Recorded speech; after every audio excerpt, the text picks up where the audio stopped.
माघ कृष्ण पक्ष की षटतिला एकादशी व्रत कथा।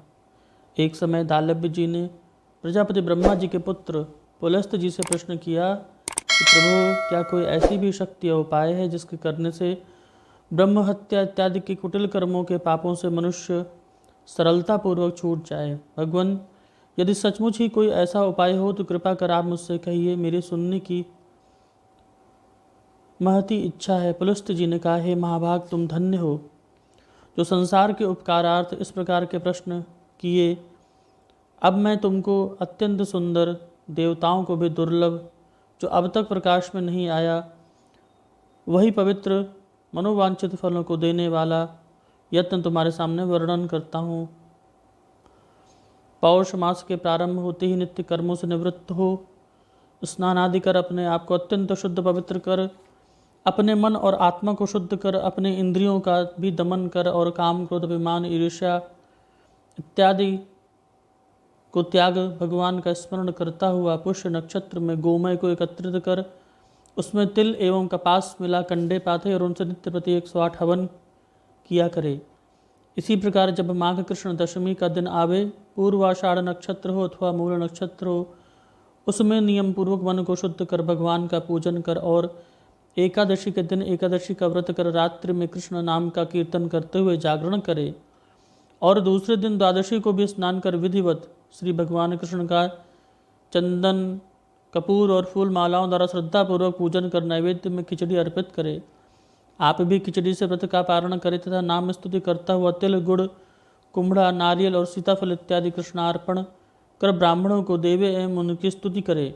हे कृष्ण, आप आरत हरण अशरण शरण दीनों का प्रतिपालन करने वाले तथा अधमों का उद्धार करने वाले हैं। हे नाथ, हम इस संसार सागर में डूब रहे हैं। हे पुंडरीकाक्ष भगवान, भव भय भंजन, हमारी रक्षा कीजिए। फिर कृष्णार्पण कर ब्राह्मणों को जल से भरे हुए घड़ों का दान करे, छाता एवं जूता इत्यादि देवे। तिल स्नान कार्य एवं भोजन में अत्यंत शुद्ध और पवित्र हों। तिल दान करने वाले को एक तिल से खेत में जितना तिल उत्पन्न होता है उतने वर्ष पर्यंत स्वर्ग में निवास करने को मिलता है। अस्तु, तिल स्नान, तिल का उपटन, तिल का भोजन और तिल का दान यथाशक्ति अवश्य करना चाहिए। तब दालभ्य ने कहा, भगवान, इस कृष्ण षटतिला एकादशी के व्रत से कैसा फल मिलता है और कब कब एवं किस किस को मिला है, कृपया इसका भी वर्णन करें। पुलस्त जी ने कहा, हे ब्रह्मन, किसी समय मृत्युलोक में एक ब्राह्मणी रहती थी। वह सदैव ही धर्म में रत रहा करती थी और अत्यंत व्रतों में अनुरक्त रहती थी। प्रातः प्रतिदिन ही कोई न कोई व्रत रहती थी, मगर दान कभी स्वप्न में भी नहीं दिया था। उसकी ऐसी दशा देख भगवान कृष्ण ने विचार किया कि इससे कुछ दान अवश्य कराना चाहिए, क्योंकि बिना अन्नदान दिए इसका निस्तारण नहीं होगा। यही सब विचार कर उन्होंने स्वयं भिक्षु का रूप धारण कर उसके द्वार पर भिक्षा मांगी। ब्राह्मणी तो देना जानती ही न थी, तथापि उपहास करने की मुद्रा में उसने भगवान की झोली में मृतपिंड डाल दिया। वे उसको ही लेकर चुपचाप चले आए। कुछ दिनों बाद वह ताप से ब्राह्मणी जब अलौकिक लीला समाप्त कर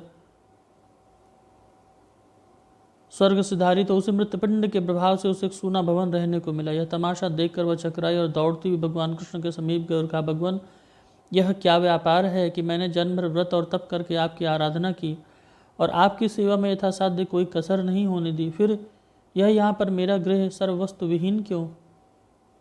भगवान कृष्ण ने कहा, तुम अपने घर जाकर किवाड़ बंद करके बैठो। जब तुम्हें देखने के लिए अप्सराएं और देवांगनाएं आवें तो तुम अपना किवाड़ बंद कर लेना। जब वे किवाड़ खोलने को कहें तब तुम उनसे कहना कि यदि आप लोग मुझे षटतिला एकादशी का विधान, पुण्य और फल कहकर सुनाओ तो मैं गृह कपाटों को खोल दूं। भगवान कृष्ण कैसे वाक्य सुन वह सुंदरी अपने मकान में आ उसने सब द्वार बंद कर चिंतातुर होकर बैठ गई। यथा समय देवांगनाएं आईं और उससे किवाड़ खोलने के लिए कहा। तब उसने वही वाक्य उन लोगों से कहे जो भगवान कृष्ण ने कहे थे। उसके ऐसे वाक्य सुने एक स्त्री ने षटतिला एकादशी व्रत विधि कहकर उसके दर्शन किए और उसके अनुपम तेज का अवलोकन किया। उस स्त्री ने भी देवांगनाओं के उपदेशानुसार षटतिला एकादशी व्रत विधिवत धारण कर धन धान्यादि से संयुक्त गृह को प्राप्त किया। इसलिए इस षटतिला एकादशी व्रत के साथ ही साथ तिल और वस्त्र का दान भी अवश्य करना चाहिए। इस प्रकार षटतिला एकादशी का व्रत धारण करने वाले के जन्म जन्मांतरों के पाप नष्ट हो स्वर्ग में अत्यंत ही आनंददायी सामानों से परिपूर्ण गृह मिलता है। तथा दुर्भाग्यता, दीनता और दरिद्रता का नाश होता है।